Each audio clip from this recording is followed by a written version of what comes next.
Tanam pinang rapat-rapat agar burung puyuh tak mudah lari. Tolong jawab salam kami dengan serentak. Semoga kita semua mendapat berkah ilahi. Assalamualaikum warahmatullahi wabarakatuh. Alhamdulillah. Allahumma sholli ala sayyidina Muhammad wa ala alihi wa sahbihi ajma'in. Segala puji bagi Allah dan segala salawat bagi Rasulullah sallallahu alaihi wasallam. Pemirsa, alhamdulillah kita bertemu lagi dan kita masih berada di bulan suci ini, pemirsa. Insya Allah pada kali ini kita akan membahas tentang bersih-bersih hati, pemirsa. Biasa dalam keseharian bagi yang kita tinggal di rumah, entah rumah pribadi maupun rumah orang lain yang kita tinggali, itu kita nyaris wajib tiap hari untuk bersih-bersih, pemirsa. Bersih-bersih rumah. Di samping rumah, bersih-bersih tubuh. Nah, itu apa tujuannya? Agar terasa bersih, sehingga dirasa nyaman, sahabat pemirsa.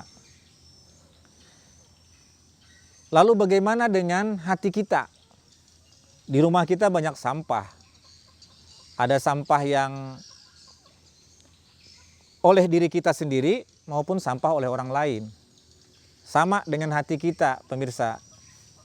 Jadi hati kita itu dalam setiap harian pasti ada debu atau sampah-sampah yang hinggap atau yang tertumpuk di hati kita.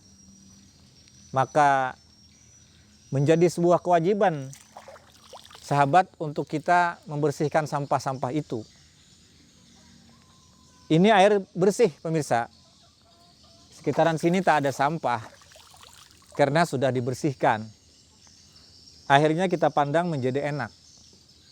Demikian juga dalam keseharian kita, agar hidup kita menjadi lebih terarah dan berasa nikmat, pemirsa, maka kita sebaiknya membersihkan hati kita.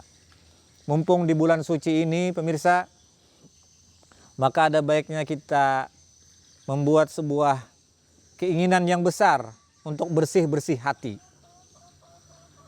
Allah Subhanahu wa taala berfirman pada surah Asy-Syams ayat 9 dan 10. A'udzubillahi minasyaitonirrajim. Qad aflaha man zakkaha wa qad khaba man dassaha. Sungguh beruntung orang-orang yang mensucikan hatinya dan sungguh rugi orang-orang yang mengotori hatinya. Karena hati itu adalah sentral segalanya dan hati itu laksana bejana. Salah sedikit saja ada tumpukan sampah atau tak bersih, maka dia akan pecah, pemirsa. Maka kita dianjurkan untuk membersihkan hati. Apa yang dapat kita lakukan, pemirsa? Hati itu sentral. Apabila ingin nyaman, ingin lapang, ingin enak perasaan kita, maka kita harus menjaga atau membentengi hati, pemirsa. Menjaga hati agar jangan sampai angkuh, sombong, takabur, besar perasaan, keinginan untuk membenci dan melukai orang lain, dan lain-lain. Termasuk ada ghibah, fitnah. Itu adalah bagian daripada sampah-sampah hati yang harus kita bersihkan. Jadi mumpung di bulan yang suci ini kalau kita lihat air rasanya ingin minum, pemirsa. Apalagi andaikan ada buah di sini, pemirsa. Nah, jadi harus berusaha menjaga hati agar hati kita tidak kotor. Bagaimana cara menjaganya? Hindari penyakit-penyakit hati tadi atau hindari sampah-sampah hati. Jernihkan hati, jangan sampai ada yang berani atau mulai hinggap. Karena semakin kita membiarkan hati kita kotor, maka itu semakin menutupi kejernihan hati. Maka tak bisa tembus pandang, tak bisa melihat sesuatu yang lebih jauh ke depan untuk berbuat yang lebih positif dan yang lebih baik. Pemirsa, lalu apa saja langkah-langkahnya? Pertama adalah menjaga hati jangan sampai kemasukan hasud, iri, dengki, sombong, fitnah, adu domba, dan lain-lain. Yang kedua, perbanyak masukkan zikir dalam keseharian kita. Selama 24 jam dalam hidup kita, maka ada sekitar 6 jam atau skala besarnya 12 jam yang harus kita waspada.